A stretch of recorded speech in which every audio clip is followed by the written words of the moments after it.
Welcome back to Week 9 of the North American LCS. As we turn to our next game, there's a cultural bridge that unites Enemy eSports and TSM that goes all the way across the pond to Denmark. We thought before we throw our 3 Danes into the arena and force them to do battle, we'd follow Trashy, Bjergsen, and Santorin as they meet up for a taste of home. It's a piece I suggested we call 3 Danes in a Bakery.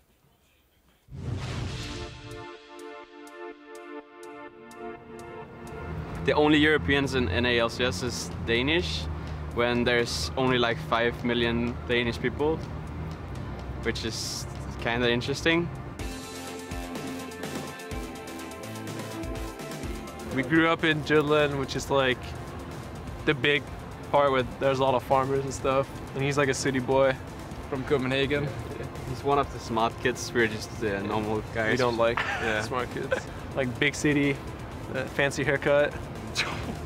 I live outside of Copenhagen, like 20 kilometers. It's not really the city life because we didn't have a lot of stuff around us. Like we don't have McDonald's, for example. In all the big cities you have McDonald's in Denmark, so that's one of the things. Even we had McDonald's. Same. Today we went to a Danish pastry and we got some of the stuff we could get at home. I think the thing I miss the most is just my parents and my family. Probably miss my family and my mom's cooking a lot. Because here we like eat like fast food, and she makes like really good lasagna. She makes good frikadella. I don't think that actually has an English word. My dad is good at grilling. He's a grill. Sometimes I miss the weather because, like me, I'd rather have more clothing on and then feeling more comfortable than having to take more off, because at some point you can't take more off and then you're... It's so hot right now too. Yeah, it's true. 2 rum balls? 2 rum balls? Yeah, those ones, yeah. Thank you.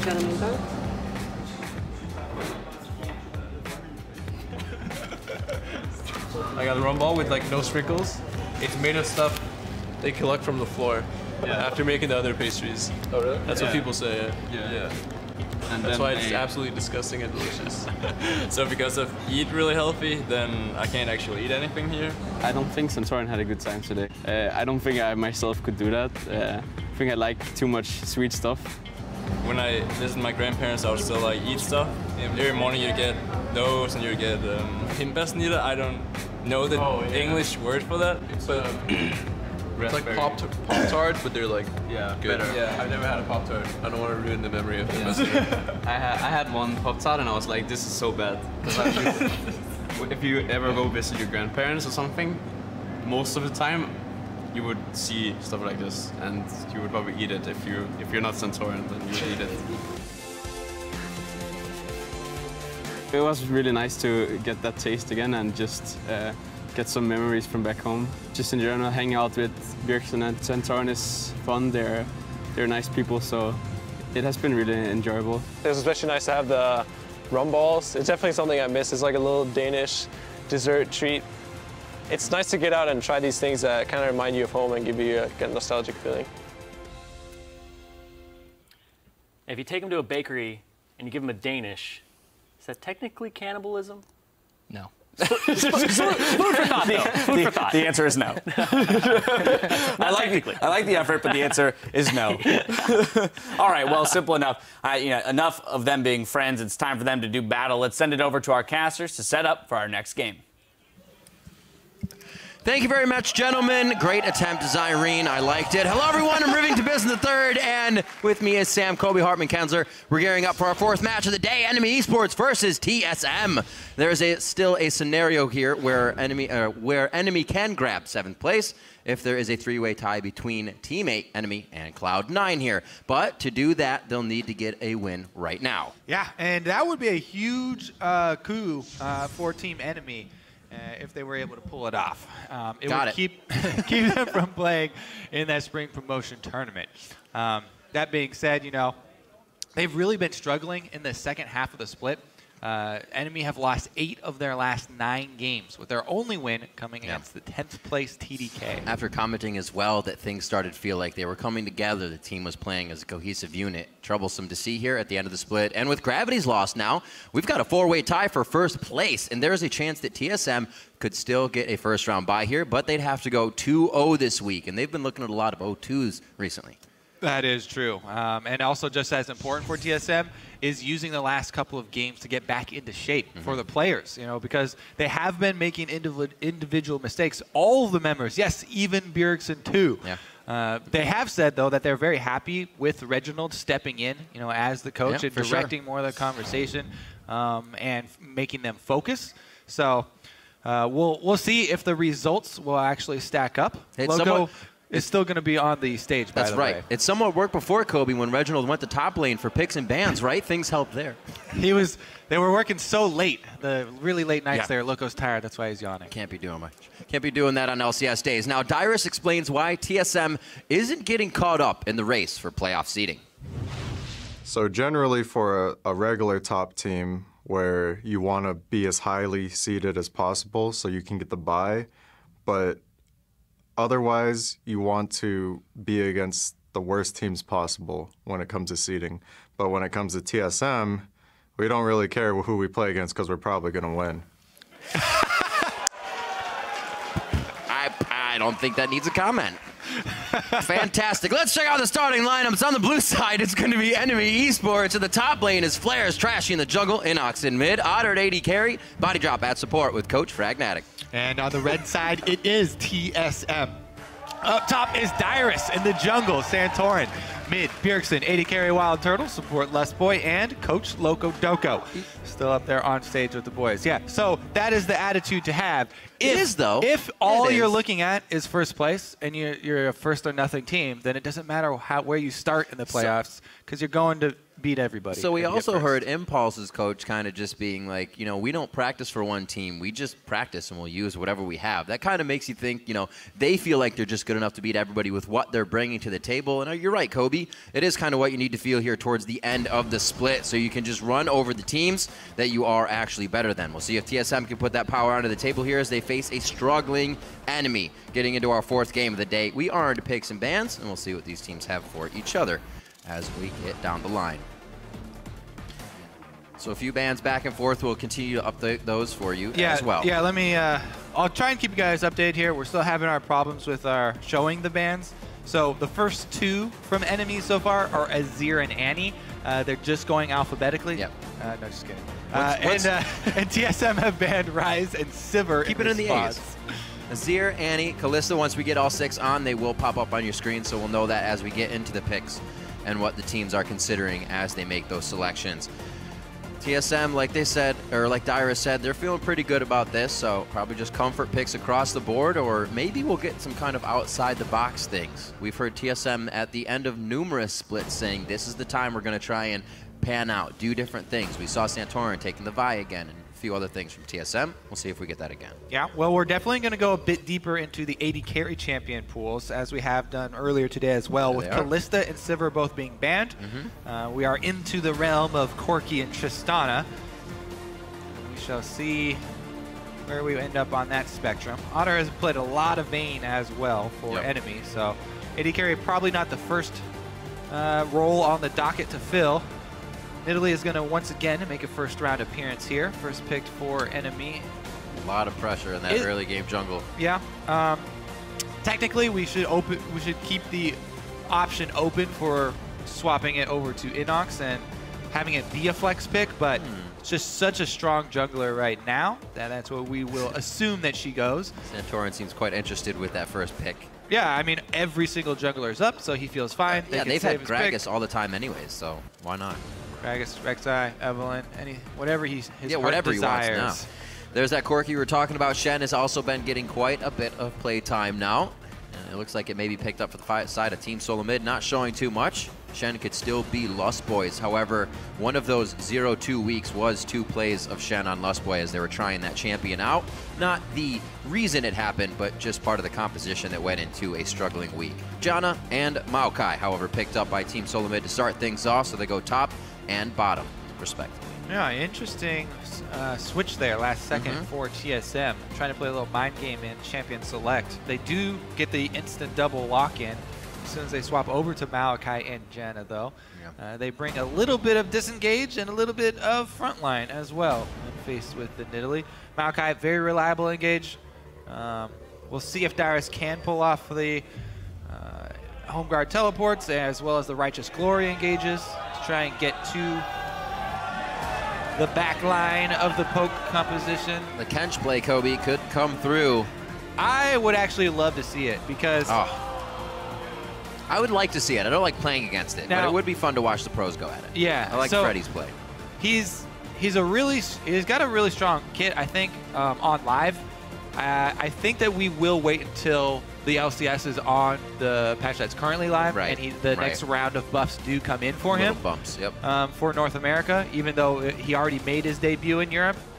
I think that extra little bump will spur the North American teams on to pick him up.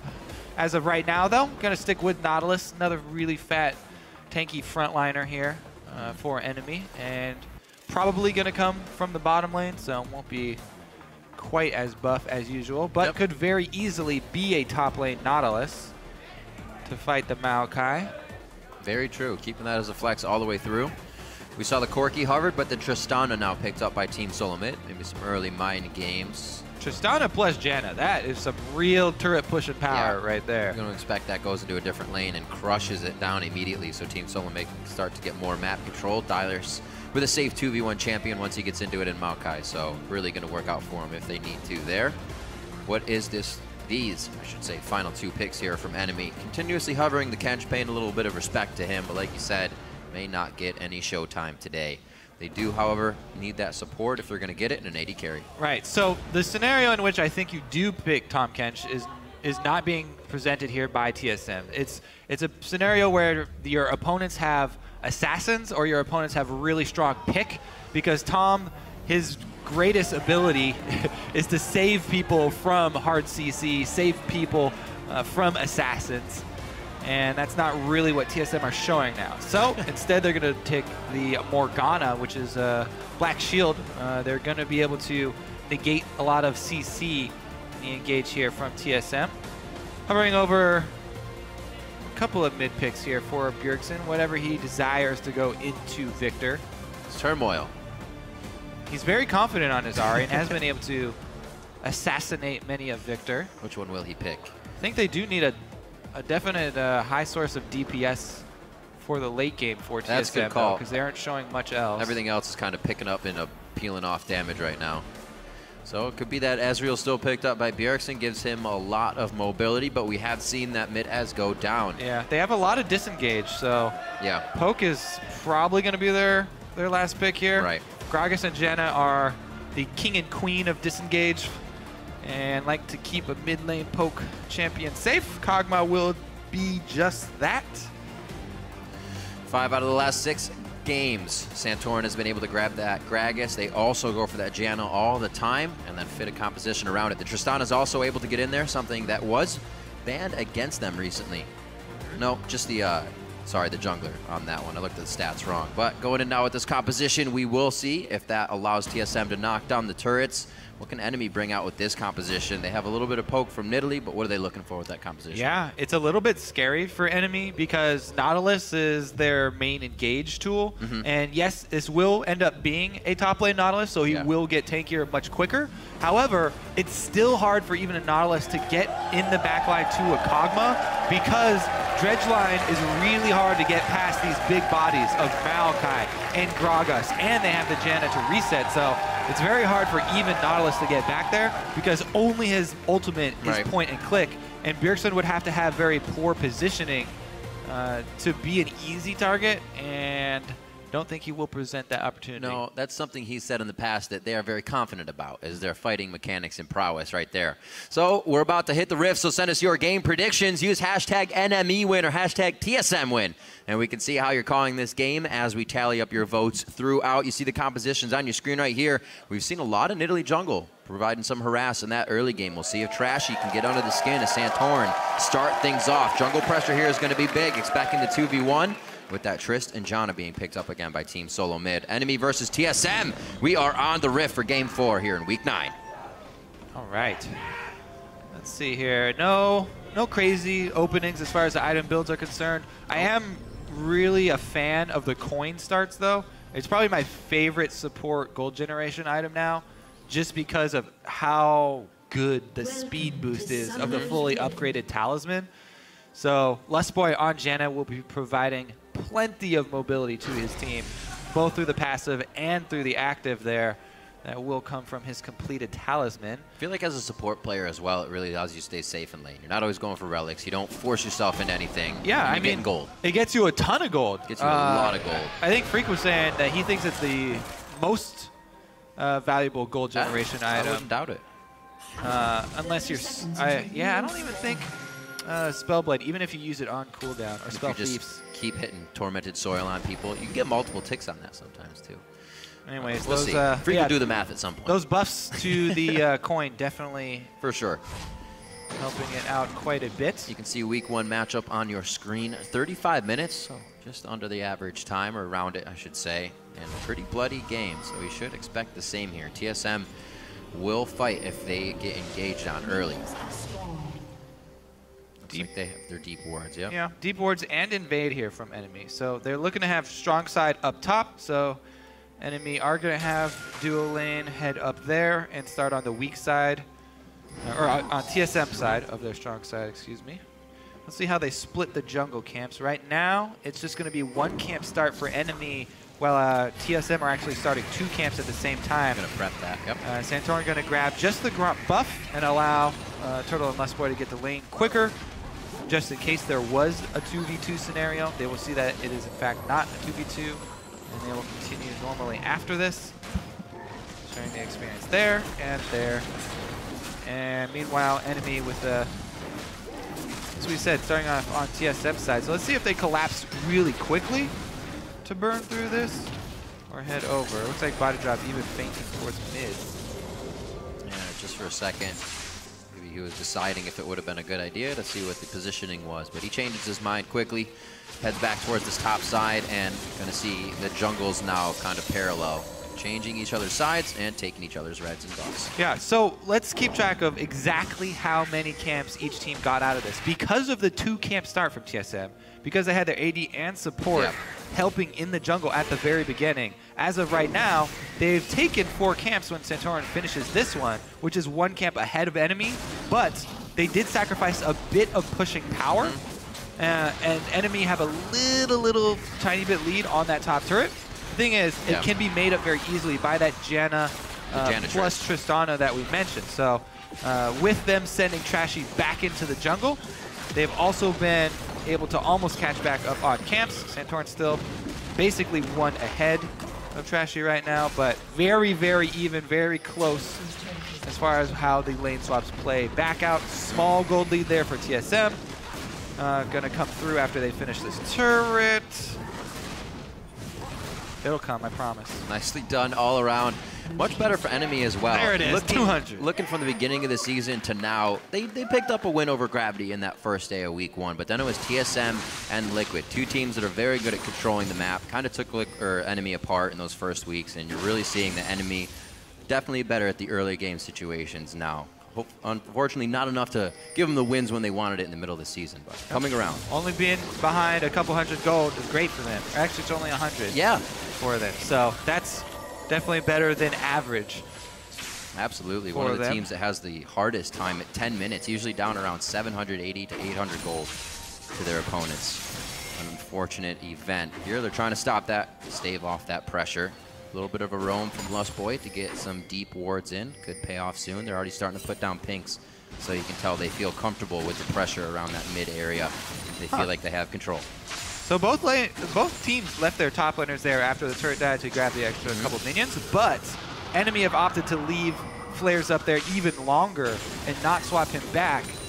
Turtle has gone up to me already, so the 2 versus 1 remains up top, and Dyrus just went back to heal at the fountain. Now he's going to get pushed off of this whole wave, so Dyrus does not receive any of this experience for the huge cannon wave here, as he has to walk back and try and stay safe. Yeah. Meanwhile, enemy getting a ton of damage on the turret as well. TSM making a move mid instead. There's the Ghost. Inox, only one summoner used there. Pushed off of mid lane. We'll see what kind of pressure TSM gets off of this as they are about to lose bottom. Looks like they're going to put a little bit more pressure top, as that looks like where Santorin is headed. Yep, just on a Janna. Going to try and answer that turret damage. Easy peasy. And Flare is actually teleporting into cut off Dyrus here. They want to kill Dyrus. Very deep. Haven't seen Dyrus get focused like this in the top lane in quite some time. Looks like enemy is going to repeat some history here and start that one off to take him down first. A very deep TP off a very deeply placed ward. Yep, those wards are becoming fairly common after swapping back from these lane swaps. You have to be so careful. Said Dyrus had to stay safe after recalling to the fountain and making his way back out there. Very dangerous call for TSM to actually have him go for that blind when they knew that enemy had plenty of time on that side of the map, and they've got deep wards. Great job by enemy recognizing that they had the advantage and taking the initiative to use their teleport for that play. It's a play that you can mirror. Either top laner can go for the offensive play and teleport into try and kill the other one. TSM opted for the defensive opening. It had to be unexpected by TSM too. They just pushed Inox out of mid lane with a Ghost, so they're not expecting a teleport engage. You know, enemies resetting. You better expect it. Guess not, what though. I'm saying. You gotta expect that. You really have to. So it catches TSM off guard just in the beginning. That's enough for the one kill and enough to pretty much even out the gold. Two turrets on both sides, and they have pretty much dropped at the same rate. So we might get a volatile section here in the mid lane. But it looks like the laning phase kind of stays true. Enough of the waves are pushed up here. Outer and Wild Turtle just keep soaking up a few. And you can see Wild Turtle finally leaving that top lane as he has expended those resources. So a slow game to start, and I think that really benefits enemy so they can get themselves off the ground here, get a few things going for themselves. TSM, like we mentioned, and they feel they have the upper hand no matter what here. So late games is going to be troublesome no matter what for enemy. TSM, they do have AP Kog'Maw in the mid lane. And Bjergsen is doing really, really well for himself, being isolated in the matchup versus Victor. Yep. This is definitely... well, I guess he got one gank from Santorin. All right. We will have to credit... He's also got incredible warding Santorin around his top side, too. There. Stay safe. So, Santorin did make that one visit mid. I think it was only one. But his presence was definitely felt, and Bjergsen very happy with the early stages of his game. Tier already stacking up quite nicely. Trashy, haven't seen him making too many moves to figure out where Santorin is or the rest of the team and really give them too much trouble. So they've had a clean game of any enemy jungle pressure here. 53 to 57 here as we see some of the AD carries farming out. Otter does have a lead in that lane, but we have not seen them match up. It's pretty much been free farm for these guys. It's going to make or break the situation once we get that first fight. First dragon went over to enemy as we saw TSM go for that top turret. So far enemy working very well off the ball, making sure TSM doesn't get any free kills for themselves that really catapults this game into any situation they can't handle. Good blue buff transfer over to Inox. We'll see if he can start pushing that lane a little bit more on Bjergsen, maybe get an opportunity there. Roam from body drop to the mid lane, but I don't think they're going to get anything out of it. It seems like safety for Inox here. TSM keeps inching those wards up ever so slowly. Might get their own teleport play here soon. Yep, looking to make a play on the respawn of the blue buff here. TSM, a lot of deep wards concentrated in this quadrant. They head into cut off flares, but he plays very safe and is able to avoid the three-man attack. Meanwhile, down bottom, Jinx has gone into pushing mode here. Otter trying to shove out the bottom lane so that he can get up and try and defend. TSM need to make something happen. 3 lanes of income for enemy currently. They're trying to make something happen with this big wave that they've built up. They don't want that to go right into Flair's hands. But not much they can do about it. Body drop heads over. Got him. I'd be surprised if something didn't happen, but the safety of enemy is probably going to make it so. 5 members mid for TSM. They rotate everybody to the mid lane. They really want to take out this mid turret. The last of the outers standing here for enemy. And Otter still working his way up towards that secondary turret on Jinx. There's no vision for him down there. He is on Mission Impossible right now, and he needs to start heading back out. He does have the team sweeping down, A little bit of a defensive wall he can escape with there, but a good push definitely draws TSM's priority back down, so they cannot keep pressuring that top turret. It broke TSM's siege on mid lane. Their 5 members dispersed from mid lane. They do not pressure the turret. They do not collect 200 gold and pass go. Well, they should be collecting gold if they enter their jungle. Those 2 pink wards from TSM have been there forever. It's like enemy is avoiding their own jungle right now, which was good for a few seconds ago, but they still got to get in there and start sweeping things out here. Trying a little bit of an offensive move for themselves, which is still good. They are not scared to get their hands dirty. Now for the mid turret, minute 30 onto Dragon. Any bit of pressure here would be great for both teams, so they can get that second one. TSM happy to just trade farm wave for wave here. Both teams just trying to catch the big waves. Nidalee not being able to pull off any early game plays, except for the teleport players. And TSM fairly happy, you know. AP Kog'Maw scaling up. That's what they are looking for. So, kind of AP Kog'Maw goes through laning phase easy. As enemy, what's your second move? Where do you start warding? How do you start the fights if you want to? Well, Dragon's in 45 seconds coming up here, so they can try and gain vision control around the Dragon. They do have plenty of power for anyone who does face check at this point in the game. Yep. Not a lot of magic resist for TSM, so that's true. Victor does have a more powerful combo still. Be interesting to see what happens on level 11 as well. Seems like everybody's pretty even on that clip of getting themselves leveled up. Both mid laners 9 and at the same experience bar as well. Looking at that, where the gold was around 10 minutes, definitely better for enemy. Maybe even had that lead at the point. Now 600 gold in their favor. Here it is. As they go for Dragon number 2, and it will be pressured. Set up their deep wards ahead of time. Victor does still need to make his way from mid lane, though. Yeah. TSM look like they're already moving into contest. They do have to walk in through the fog of war. And they scare enemy off just with positioning. Bjergsen lands some poke early. That's going to be pretty big. Both summoners up. Actually, every summoner up looking around the map on both sides. Trashy Smite down 4 now as he makes his way over. I think he might have tried to get something onto Dyrus or just take the Gromp out as he was fighting it. And back and forth. The game of tug of war now begins as they jockey for position in front of the Dragon Pit. Poke comes in. This is where Bjergsen and Trashy come up very big in this situation. You can see both teams, while they're staying grouped, also spread enough so they can dodge the spears and not get hit off. So instead of being volatile, they slowed each other down. They want to fight, but very, very cautious about that situation. Trashy's still picking up what he can around the jungle, trying to get himself built up a little bit more. 45 to 39 there, as he's keeping focused on the jungle. We've seen Santorin in lane a few times on Inox. Yeah, I mean, I think TSM do need to be the ones to take the initiative. I feel like the onus is on them for the early game play here because of how ridiculous this TSM fight is going to get. Right. And plus here now, they go. If anything happens, they just disengage.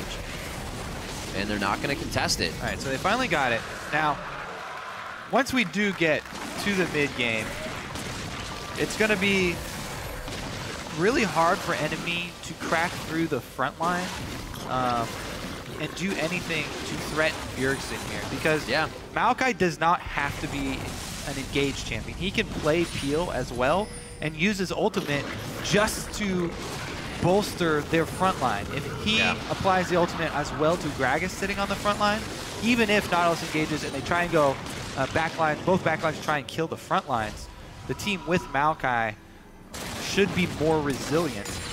And the AP Kog'Maw firing from the backline will definitely take its toll. So I can see why TSM are fine with trading farm and giving up the first dragon. And the second, you know, second doesn't do a whole lot for you, so it's really on them.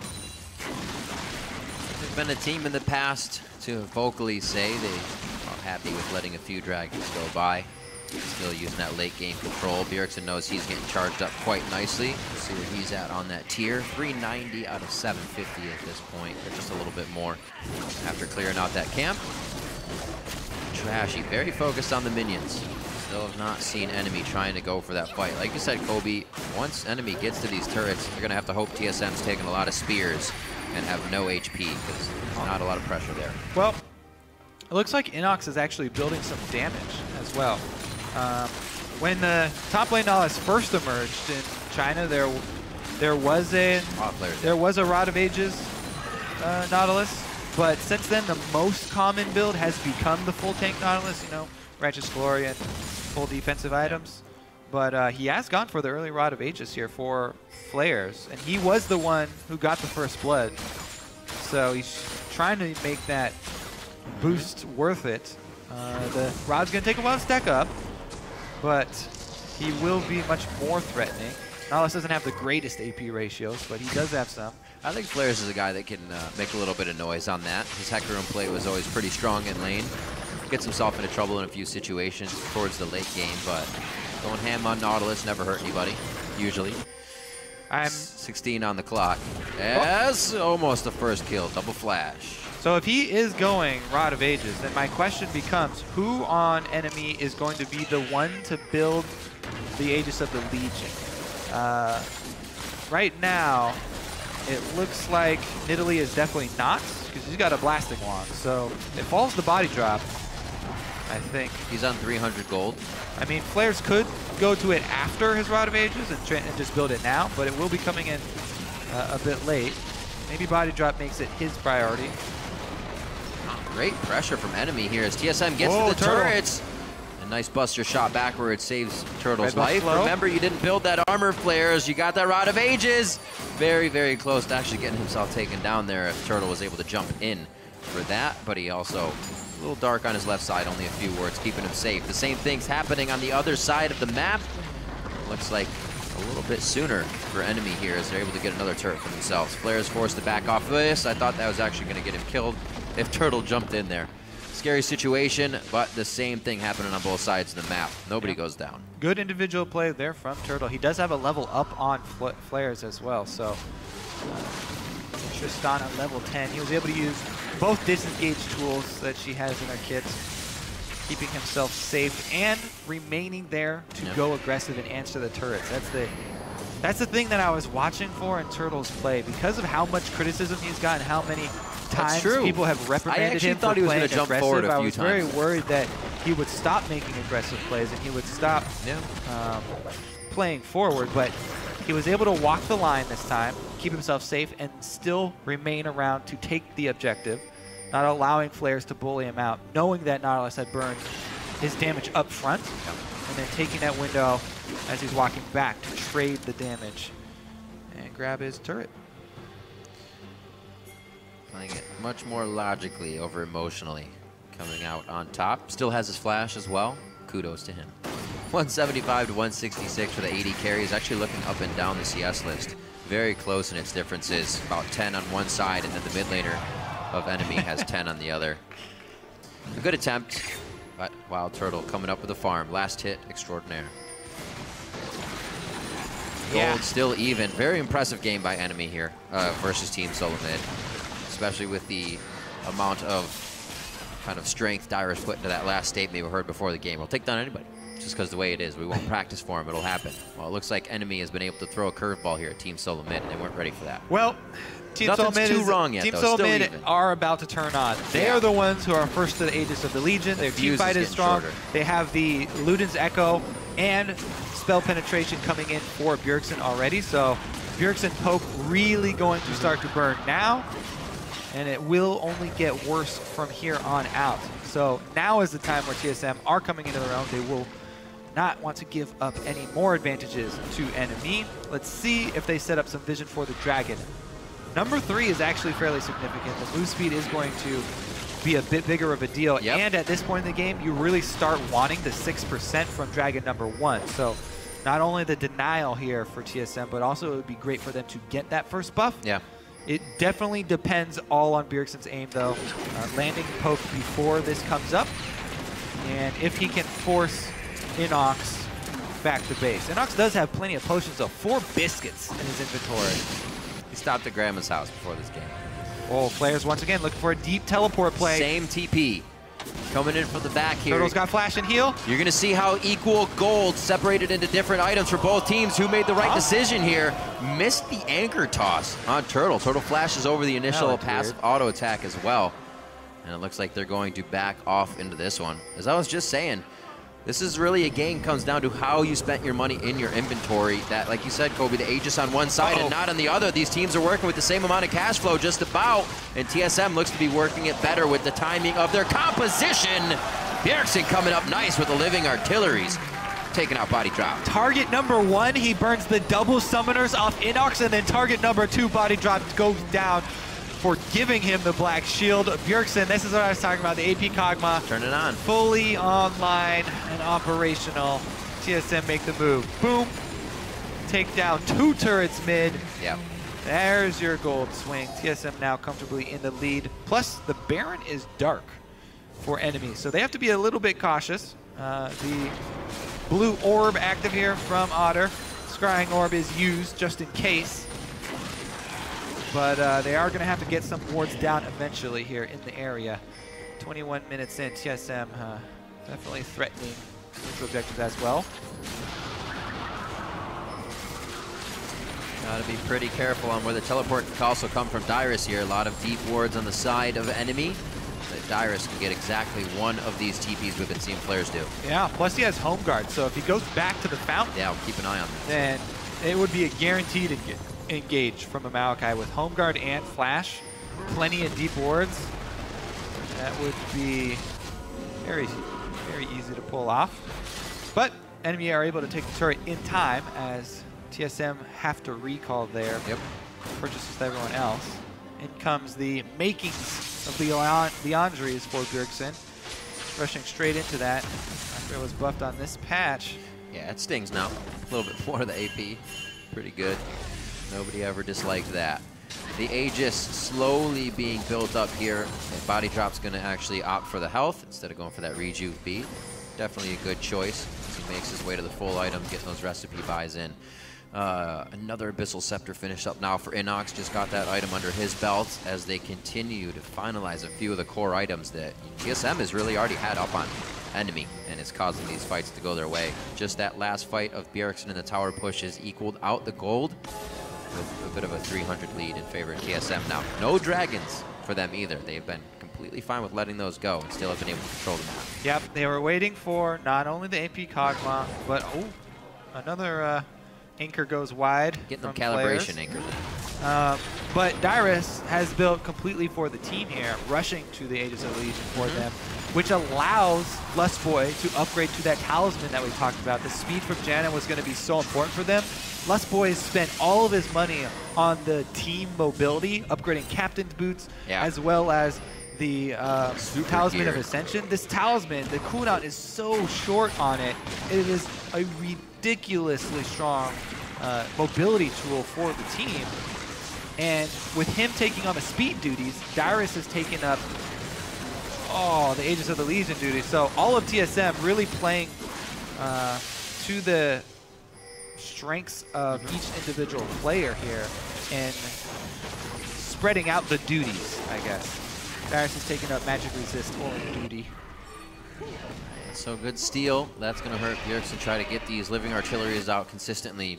I'm just going to say that might also be a face check, though, if they walk back into lane. Otter gets himself out of a scary situation, however, with a ward just in front of him. So wards placed in the lane by enemy as they try to keep TSM at bay. But actually, TSM has all the control they want over Baron right now. And they're just saying, all right, let's play this game of back and forth. Yep. You're just going to take poke. Very scary for enemy to try and have a 5-on-5 team fight with TSM. We mentioned the robustness of their front line. If Dyrus teleports in, him plus Santorin, there'll be plenty to keep the poke from Bjergsen firing. And enemy, they're going to have to look to blow somebody up here. Inox does have an Abyssal Scepter. Try and get in there. It will be more short range. Whoa. TSM going to start off that Baron. It is dark for enemy, but Lustboy half HP because of the Baron shots. Howling Gale goes out. Looks like they're going to have to peel off just a bait. I have to watch Dyrus TP. Could get stopped by Flares in the bot lane. Both of them have that chance, but Dyrus is backing off for the TP if necessary. Yeah, the play I would really like to see is TSM bait the 4-man squad of enemy over to the Baron, and then look, this deep ward that they have in the lane, he is backing halfway finally. up mid lane would be the perfect point for Dyrus to cut off the 4-man squad. Yep. He's in base right now. Oh, don't run against the wall. That's the worst place to run. You're only giving them an idea of where you can go. Oh, man. Dyrus was in the fountain with home guards channeled right there. That ward is what I thought he was going to use to cut off Nidalee. That would have been great. But they do not pull the trigger. The ward is gone. Very, very patient. It dies of old age. Doesn't happen too often in League, but sometimes they just have to go. It's like TSM still playing the bushwhack game, waiting for a wrong move. Body drop, doesn't look like he'll be in too much trouble over the wall. Gets a nice ward in for himself, and he's able to get some deep wards and on Baron. So at least enemy has an attempt now to figure out how to position around the Baron. Things got a little less stressful for them right there, but they still have to figure out how to open up the map again versus Team SoloMid. They are playing very skittish anytime TSM approaches a fight. 20 seconds on that dragon. This is number 4. This is where it really starts to burn for TSM. And they're not in position for this number 4, so I guess they're going to have to wait till number 5? Well, it starts to burn at number 5. I mean, I'm just kidding. You get a little tingling down there at number 4. All right. So what? Are they going to make their way dragon? I get it, yeah. Are they going to make their way into? It looks like they are going to face check this Fog of War and try and run him off. Oh boy, good gravity field. That was a very nice gravity field, slowing things down a little bit. That's going to be going over to Trashy. They hightail it out of there. Flares teleports in, and he's actually left out to dry, but TSM does not want the fight. They want the pressure, but they might just want Baron in the end here. Enemy has dipped down to the bottom of the map, and TSM's going to go for a foot race to the top. That was great for enemy, though. They've got number 4. That was critical for them. Now they have so much pressure on Dragon number 5. 6 minutes in. We will see the repercussions of that play. Yep. Enemy, though, during that entire time they're waiting for the next dragon to come up, they are going to have to worry about these Baron baits because TSM have focused a lot of their vision control on the Baron area. Most of their pink wards are in this area. They've got 3 centered around it, and they're trying to force enemy into face-checking scenarios so that they can land some Bjergsen poke and then go offensive. Oh boy. They got to be aware of the Luden's procs as well. A few of that damage hitting Trashy was doubled up. He's getting hit pretty hard. Dyrus down bottom is making a lot of headway with the minion wave, so that one's going to crash. And create some pressure bottom. It looks like it's enough to draw enemy back. They want to go and handle the side waves. Yeah. That's going to open up a Baron bait and a little bit of pressure from TSM. They can try and draw them in. Hopefully they can stave it off, paying a little bit for focusing on that dragon so much without being able to clean the lanes up. It should be back in time. This, however, giving TSM a little bit of their own freedom. Roam around, however, they are on wards. Still going to try and get enough in to make some plays. And here Otter could find himself caught out, but there's no slow from Bjergsen. It doesn't look like it. That might be a Rylez, but it's far off if it is. I think that you definitely get one in the build. Right. It is personal preference if you want to upgrade your tier into your staff first, or if you want to get your Rylez first. I would definitely vote for the Rylez just because, yes, it is less AP, but the slow is so effective at chasing down kills because once you land a single artillery, it's so easy to land consecutive ones when you have Rylez. Especially with this team that TSM has now. And Lust Boys speeding everybody up. Yeah, and it doubles the effectiveness of that Leon just burn, so. Heck yeah. He has been stacked for quite some time on that tier. He's waiting to transform it if he wants to at this point. So Bjergsen sitting quite well with the only kill on the team, the only kill for enemy over to Flares after that first engage onto Dyrus. So enemy with the idea in the beginning of the game may not panned out as fast as they wanted it to, and now they really don't have an entry into the fight. It's about what can they do. TSM has them walking to the beat of their drum.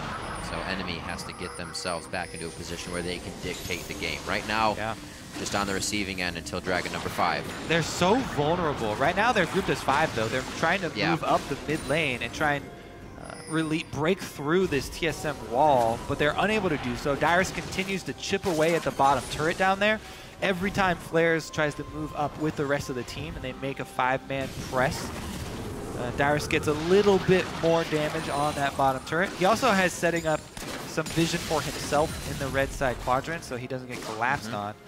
But TSM, they have yet to really pull the trigger. Yes, Kog'Maw is getting more and more powerful, but I think they had the tools to do it a little earlier. The door is definitely not closed for them, though. It only really takes one big team fight. If enemy are able to crack through and catch TSM off guard. Ooh, Turtle gets that one, I think. If we start getting to 40, 45 minutes or so, with the way TSM kind of had control of this, 10-6 to a 4-12, and TSM feeling so confident about these, then they might need to close out the game. Keep letting this go very long. They can't rely on that every time, especially once you get into playoffs. You're going to be in a best-of series. If you try to win each game at 40 minutes, it's going to be very, very stressful. TSM are happy with their scaling, so that there is that. But, yeah. Got that clock to wait on for now. We'll see, because Dragon is quickly approaching. TSM were not able to make much use of the Baron pressure. Enemy have almost weathered that storm. 1 minute 30 seconds till that number 5 comes up, and that will be huge.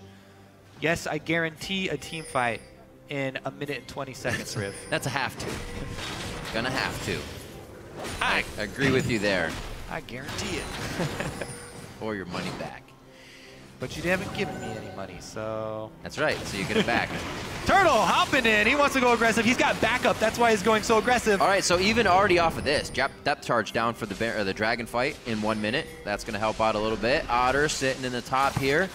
They thought they had something on the mind. There's a teleport in. Oh boy, they are really putting themselves in the fire here. Living Artillery is such long range for them to get into this. It's going to be 4,000. A Living Artillery is going to be the only thing. What a move from enemy. Can they get out of this one alive, though? Avoidus is going to persistently slow the entire team. That means Otter's on the back line. That's a great engage from Santorin. Wild Turtle picks up the kill on the last shot, and that's 40 seconds for TSM to get what they want. One kill for Baron is huge for enemy. There was almost no way they were going to get that otherwise.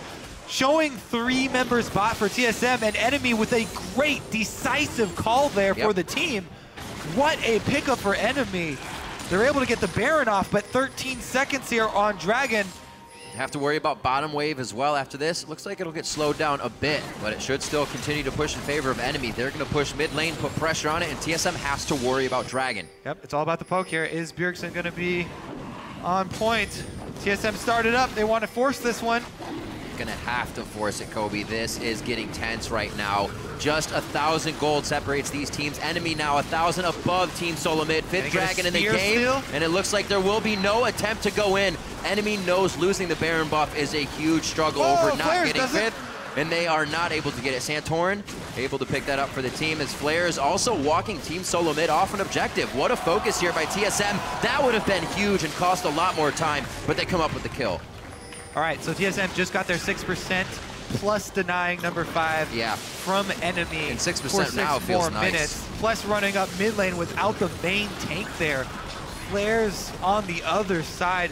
Maybe some miscommunication on enemy's side here, and now got that bottom wave still kind of crashing in. SoloMid will worry about it, but they wanted to see what they could do in the mid lane. Ooh, indeed. I like enemy's idea, though. Not throwing themselves all in to lose Baron just for Dragon 5. Would have been awesome, though. Would have been awesome. It would have been awesome if Flares didn't go in and die, too. Well, that, too.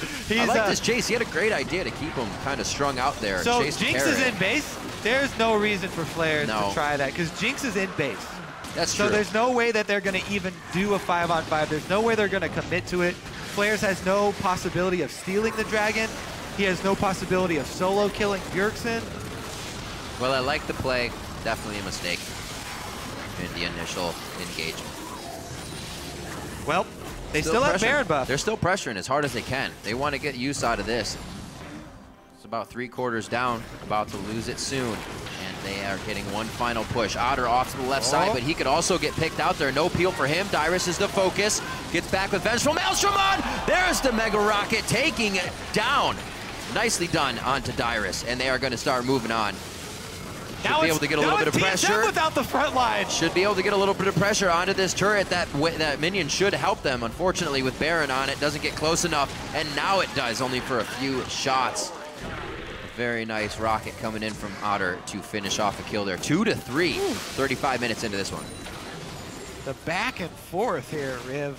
What a tight game that we have between Enemy and TSM. Yeah. Very big. Strong play. What are the guys facing as well? TSM goes into Cloud9 tomorrow. Dignitas for Enemy. So still some games that could throw a loop or throw them a curveball. Yeah, I mean, everybody was looking at Cloud9 and Teammate, right, for their battle and their struggle to try and make it into 7. Technically, Enemy, if they can win all of their games, still got a shot as well. It's just that people didn't expect them to be able to win all of their games. Looking pretty good here versus TSM, though. Better than many expected. Yeah, for sure. And the burst there from the Victor combo will find themselves 1 kill in the turret. Gonna be difficult here, trying to weather the storm of artillery, though. Really, it came down to a nice early game from Enemy, as well as TSM, but they mirrored each other. Every turret almost exactly for the first 2 on each side.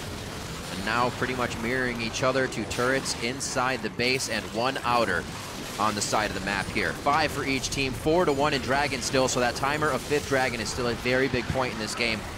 Enemy has lost Baron just a few minutes ago, and TSM is going to be able to take control after that. As you can see, that turret is down as they pressure onto the final outer ring of turrets. TSM looking to put their foot down here. Oh! Once they get there, Tristana really able to crush them down, especially if you don't have Inox's laser to clear these waves. You don't have much else other than Otter's rockets and Tormented Soil, and that's not a whole hell of a lot of wave clear in a safe position. For Enemy, they basically have to burn through the front line as quickly as possible. Oh! That could have been a dead flares.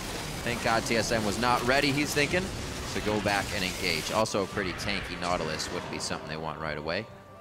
Top wave's getting pushed out. It looks like TSM's going to focus mid here as they get this one in. They should be able to go back bottom if they want in time. Timers, however, both 1 minute and 30 on Dragon and Baron. Yeah, you have to be really, really careful right now. Yep. Uh-oh, Flares goes all the way in. Lustboy, that's not who he wants, so remember the amount of disengage that Enemy has. They use a bit, and it even picks up kills. Double kill for Wild Turtle. Enemy was sitting under their turret. Why go out now? I don't know. Because it's not going to work out in their favor. TSM should be able to get an inhibitor off of it. Yeah. Only a few things to gap close for this team, really, and Flares just left everybody behind him when that anchor toss hit, kept in line with the rest of the crowd control of TSM, and now they continuously stop Dragon after Dragon. They should be able to home guard out of base and get back in time. That pressure wears on you when you have to play versus a co-comp that's so hard to engage on. Players want those moments. He spent so much time waiting. Yeah. The problem for him is that Nautilus is so unforgiving if you mess up the engage because of the fact where you'll be drawn in if you hit terrain and you miss your anchor on someone as well, or even if you hit it, you get drawn halfway in. So I mean, at this point as well, you have to be a little more creative. TSM is looking for those. You missed one in the bot. You actually missed 2 in the bot, hooked himself out of the base and then back in. And it's almost like Lustboy put himself there for that. All right, well, let's see if they can make it happen around Dragon, because number 5 back on the table. Who got that crab? Looks like it went over to Trashy. He just used his smite, so that went down. Santorin does not have his out. Yeah, it was very big for them to get the movement in here, especially against the Talisman team that we've been talking about. They cannot get on it to him, unfortunately. Not enough gap close. Inox still tries to go in hard. They don't have enough vision over the wall to see where TSM could re-engage from. And a hell of a nice block there in the choke point back into the jungle, but they just gave up that pressure, even though they have Scuttle on to Dragon. No all-in commitment on the pick on Turtle there, so TSM gonna be able to take away another Dragon here, unless it's stolen by Enemy. Okay. Bjergsen in a bad spot. That's the one they do not want to be taking fire. Yeah. It allows enemy to push back up as well. They're going to come for the steal. Oh, Trashy's smite is down they're right for now. Dyrus. They're still going to go for the fight. Dyrus actually very low. Santorin trying to get the backline peeled off of his team, and they're low now. There's the rocket going in. Dyrus very close to getting excited again for Otter. Lustboy pushing in. Great living artillery coming in. You can see the poke and spread from Ludens hitting everybody and crushing health bars. Bjergsen, no blue buff, but he does have that Sorcerer Elixir. Say easy as they back off of the fight. A little crazy. They better get back and heal for this Baron. Yeah, they stopped 5th Dragon is pretty much the big thing for Team SoloMid there. This is going to be even bigger now. Who gets Baron? Where's the pressure come from? Oh, the no-look laser to the left, but he doesn't even need it as he zeroes out Bjergsen. 55 seconds on these death timers. He lost track of Inox. They had wards on both sides of that tiny banana brush. He's turned around. But he forgot he was in there or thought he had recalled out of it, and Bjergsen goes down. 40 seconds for enemy to try and make a play. Without the AP Kog'Maw, that is all of TSM's squad. Aren't crushing this. No, but TSM aren't even no pressure. Considering no pressure, no pressure. It. No pressure. They're going to try and backdoor this bottom inhibitor. Instead, that makes no sense. Baron-powered recalls will make that a non-factor. This push will do nothing for them. Right. Woo! Enemy strikes back. Pulling out all the stops this game for sure. 4 out of 6 dragons. Still looking for number 5 and second Baron of the game. They keep coming up short on the 5th dragon, but they get Baron Consolation Prize, which is a pretty good consolation prize. The ring pop comes up to play again. No more spider rings. All right, so empowered backs. Enemy getting what they want, back onto the field. Let's go. Looks like we're also getting a Righteous Glory built up here for body drop, so they get a little of initiation for themselves. Actually, 2 Righteous Glories. Flares has 1. They have been having a little bit of trouble closing the gap on a Dark Binding or getting in there with Flares, so maybe it's an answer that they need. Yeah, so, yeah, the issue for enemy is not really that they can not start a fight, it's that they can't start a fight on a target they want. That's true. So Flares has had Credit to TSM. Yeah, Flares is going to have to use all the speed he can get to try and get a good position for his initiation. And they have been able to melt through the front line. It's been a battle of who can melt through front lines quicker. Dyrus has been going down at about the same time that Flares does. Last fight, it was actually Santorin who was the casualty, and Dyrus was able to tag team and swap out and escape. But very close front line fights here. Enemy have the gold lead as well as pressure up top. Their side wave is working its way towards the outer turret. They should be able to grab an outer turret. Those are much easier to take, as TSM would put themselves in a much more vulnerable position in defending it. It looks like they're going to try and rotate up and do that. Yep. Big wave to work with, though. All right, Baroned up. Let's see what they got. Huge shield going on top of the Iron Solari shield. Turret already has passively. Otter's actually not even taking damage yet. Otter's actually attacking Dyrus. He got it finally. That's actually very big for them to break the shield. Taking it off of Team SoloMid as well. Turtle has his Bloodthirster shield built up so he can take a few hits if he keeps stepping to the front line. But not much traded onto the turret. TSM doing a great job. Oh, Depth charge goes off onto Dyrus. Wow, absolutely shredded down. They cut the tree out.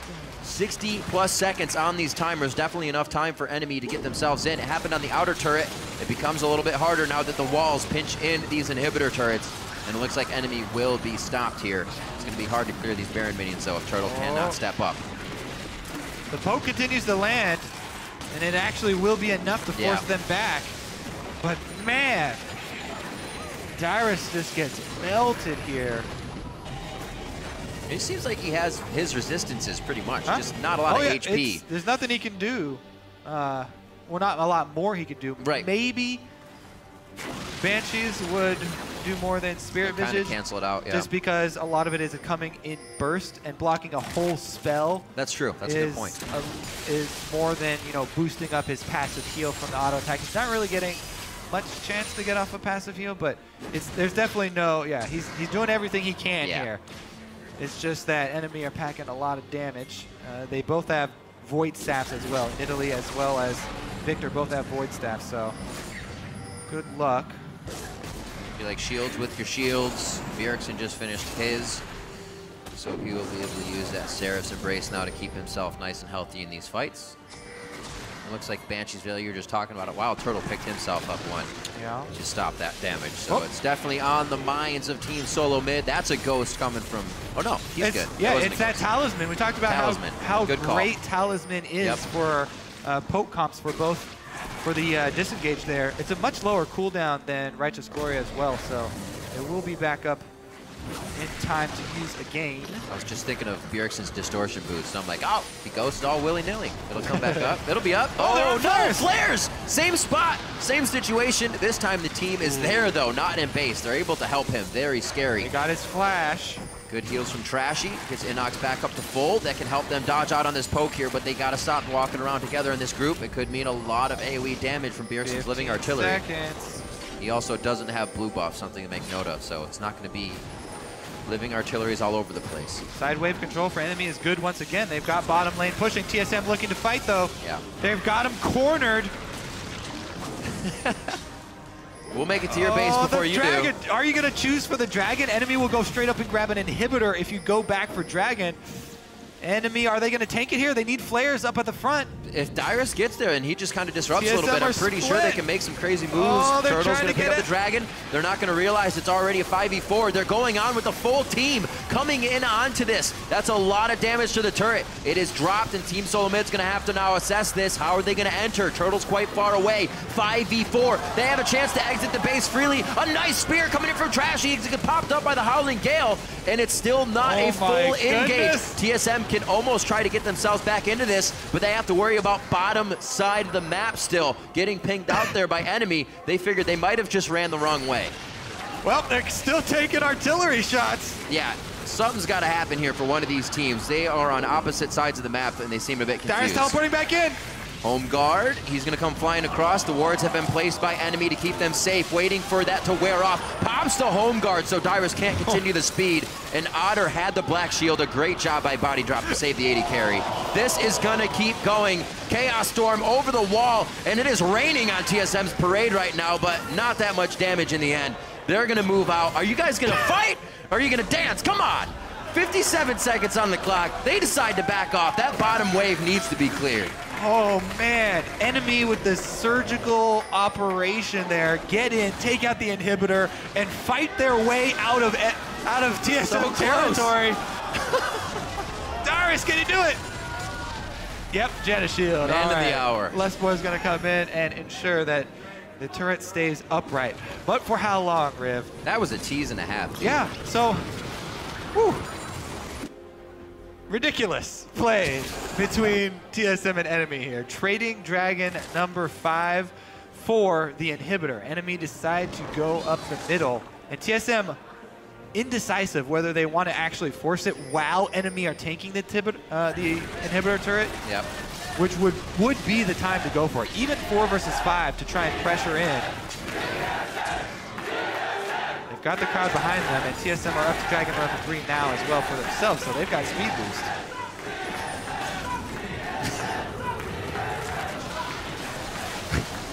All right, the chance has been out. Let's see if it is the rally call for Team SoloMid, now down 3.5 thousand gold. They've turned the cap sideways and upside down. And they can rally back into this one. They've been pushed back into their base now. An inhibitor down and an exposed inhibitor on the side of enemy waiting to go down. TSM ready to pressure the Baron. They had control over it the whole time. The only 2 times they've left, enemy has been able to pick it up. So I don't think TSM's going to give up the position this time. Yeah, enemy going to shove up the mid lane, though. They've got super minions that will march up the line for them as they try and push in onto TSM. Trashy is fairly heavy AP though, so even though it looks really bad when he gets hit with an artillery like that, he can heal it almost all the way back up with a single heal. An enemy using those Nidalee heals the entire game to try and counter the poke that from Bjergsen that does land. Yep. He has to be worried about the hard engage.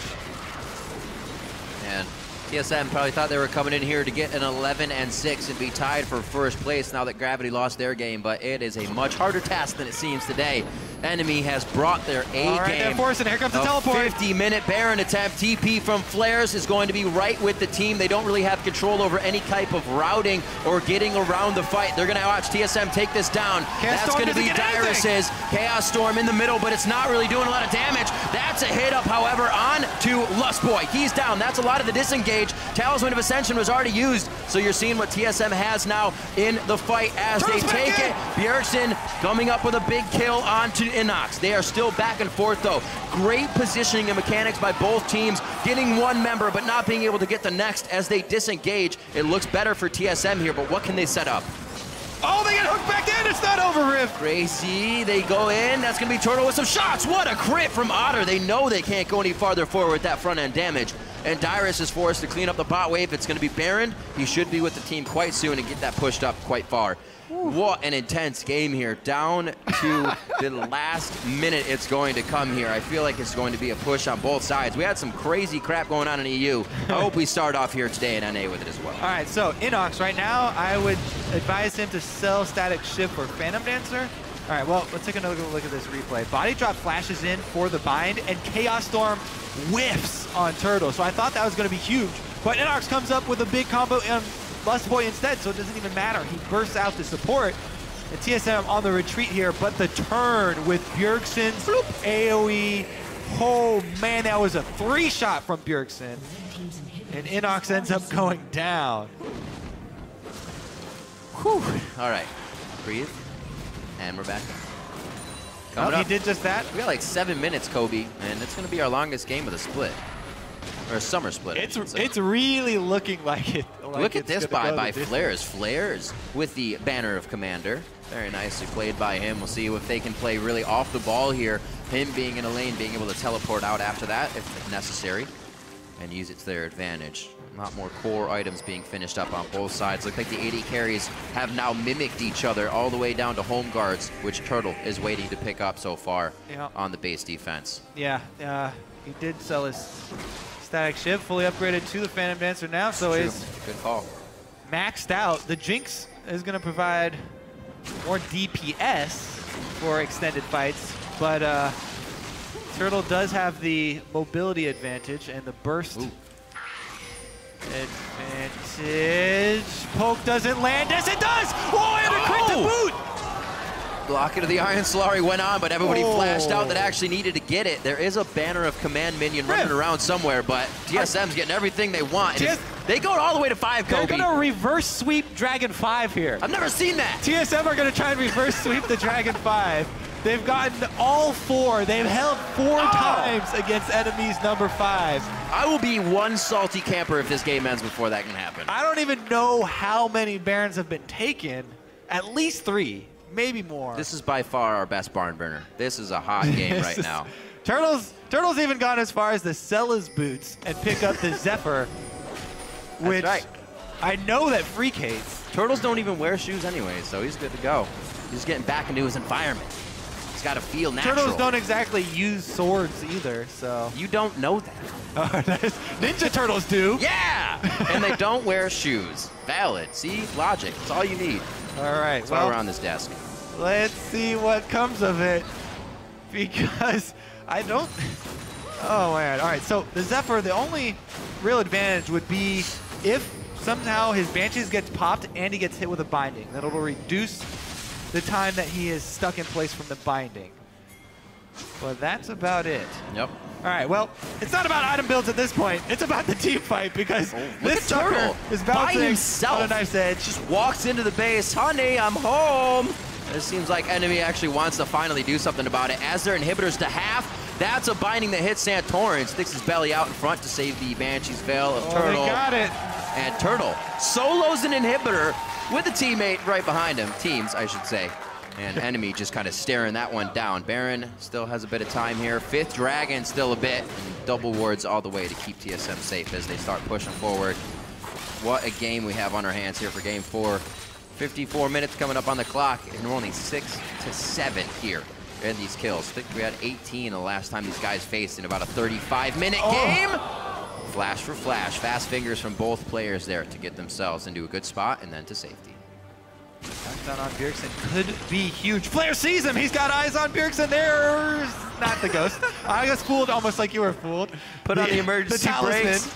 It was the talisman active. All right, the siege continues. Can they withstand the barrage? All right, that's Turtle getting forward. Still has the Banshee's Veil. You see how effective that is getting popped along with the Bloodthirster shield after, so we can take some extra damage. And everything's right as rain right now for these guys. That's a binding. Is it a follow? Depth charge? No, nothing. That's a buster shot, though. A big ult from Wild Turtle. Bit of that. The depth charge did go out. You all right?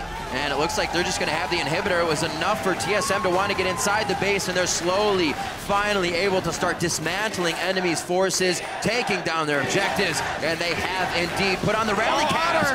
I thought Santorin wanted an engage. Otter definitely out of position for a second there, but gets the safety. Yeah, good thing there is no rallies because he's still at boost speed to walk away. But that would be a buy. Looks like Toledo. Could still be there. Down now.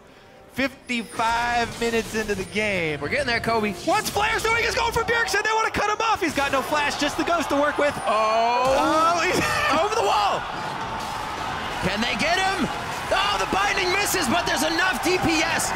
Let's see. All right, he goes down. 75 seconds on everybody's timer right now. 18s across the board. The supports are the only 17s in the game, but they'll still be up there. And it looks like TSM's going to have to work around this. They don't lose too much because enemy doesn't actually have the waves to go anywhere. So they're going to figure out what to do. Maybe some wards, maybe this inhibitor. Oh, Turtle! Turtle's making it work. He's got it over. They're going to have 3 inhibitors. Okay.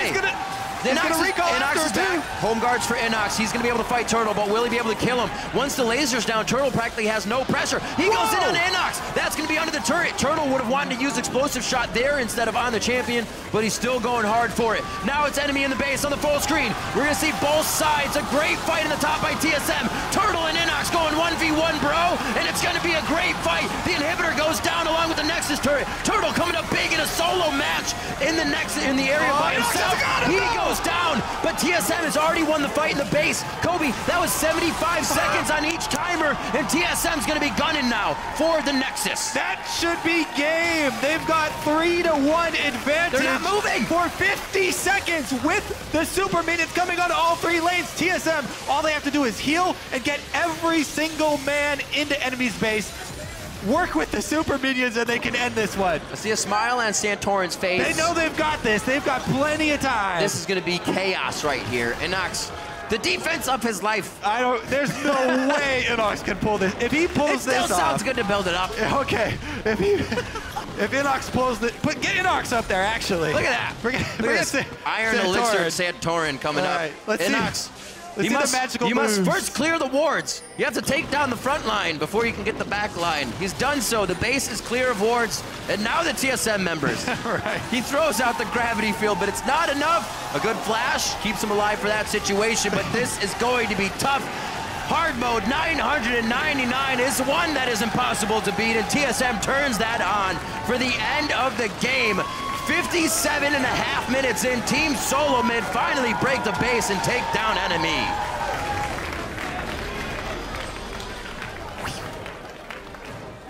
I'm sorry, Riff, there was no 5th dragon. Oh no, there wasn't! We got the most dragons taken without ever getting a 5th dragon. I think Dragon's even salty. Possible. He'd been loved for so long and then just thrown to the curb. Nobody even wanted that aspect.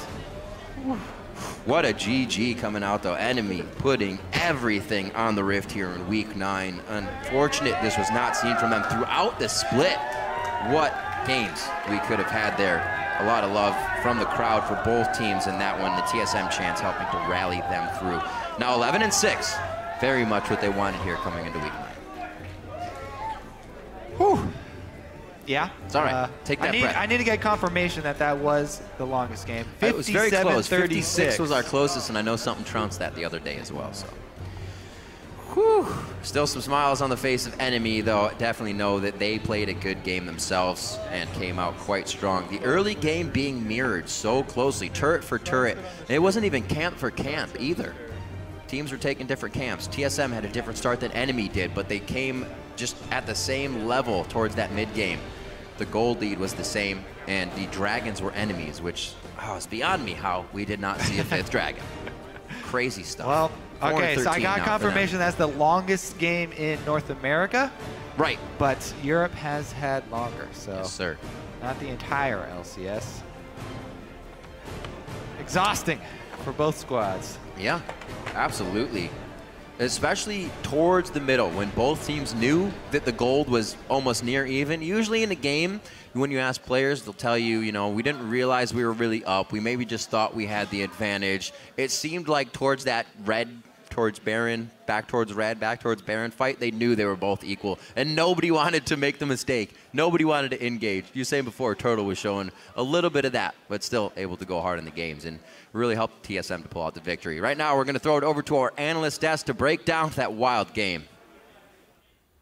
Thank you, Riv. Wild game, to say the least. As Kobe mentioned, longest game of the year, 57-30. We have to go to the final few minutes of this game first, just because of all of the chaos that happened. Wild ending, for sure. Very much so a wild ending. How do we feel about the late game, or the shot calls there made at the very end by both teams? Enemy choosing to go for the win there with only Bjergsen down, while Turtle still pressuring the base. Queasy, maybe? It was the worst part. It was so crazy. I think the definition of not worth was pretty much those last few minutes there, because they ended up going for so much. Like, it was very uncharacteristic because they were doing almost nothing for a very long time. Then it's like, I'm just going to flank. I'm going to kill Bjergsen. They kill him, and then Turtle goes bottom, and then they do this strange trade where, while Turtle's bottom, I'm trying to think if there's strange game. Like, if there's an opportunity to actually go around Turtle and just push him into the bottom, are you going to be able to pick up Turtle afterwards? Right. We've been talking about this pretty much ever since we saw the play. Once Bjergsen was killed, with 2 inhibitors down,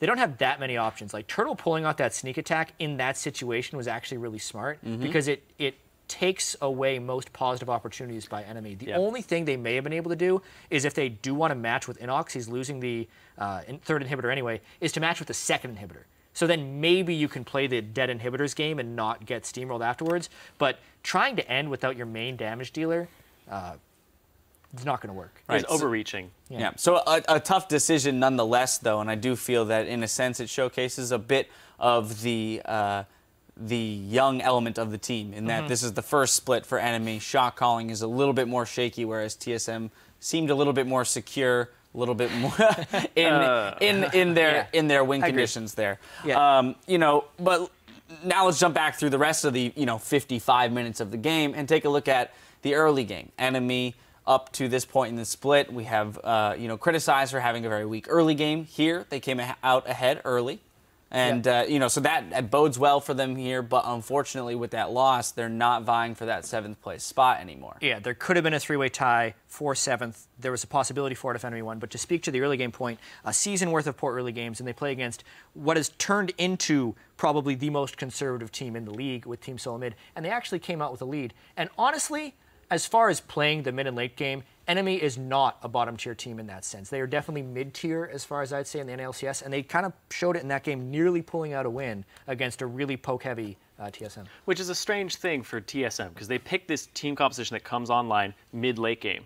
And if enemy is going to go like really bad early, great mid, but they picked early game champions that scaled a little bit better for themselves. Not better than TSM's comp. But when you match these two up, enemy ends up being even in gold. TSM, the top-tier team, or near the top of the standings. They're like, well, we're playing this thing where we're going to have actual power slides that are right next to each other, where TSM could probably just play a normal composition and be able to run all over enemy.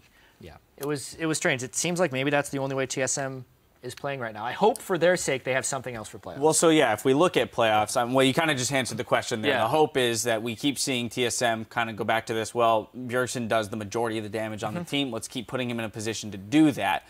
We'll see if they can come out with something new moving into playoffs. I actually do want to go into the weeds real quick, though, with you, Jap, because you mentioned something during the game about the top lane Aegis. So explain to me why you liked this pickup here on the side of TSM. Yeah, a lot of times teams are letting themselves be constrained in their jungle support picks because they need someone who can build a locket.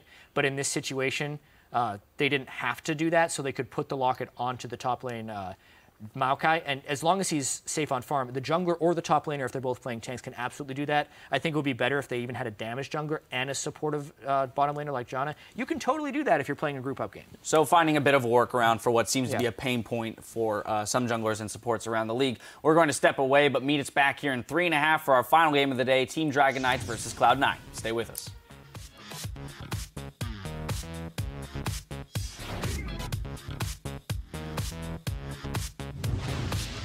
All right, boys.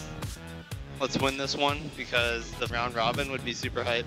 What a move from enemy. Can they get out of this one alive, though? Avoidus is going to persistently slow the entire team. That means Otter's on the back line. Dragon, Baron. Got him. Look at him. Look at Mork. Okay, nice. We can dive. Chaos Storm in the middle, but it's not really doing a lot of damage. That's a hit up, however, on to Lustboy. He's down. That's a lot of the disengage.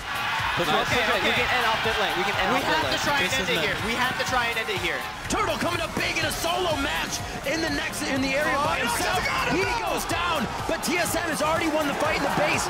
Team SoloMid finally break the base and take down enemy.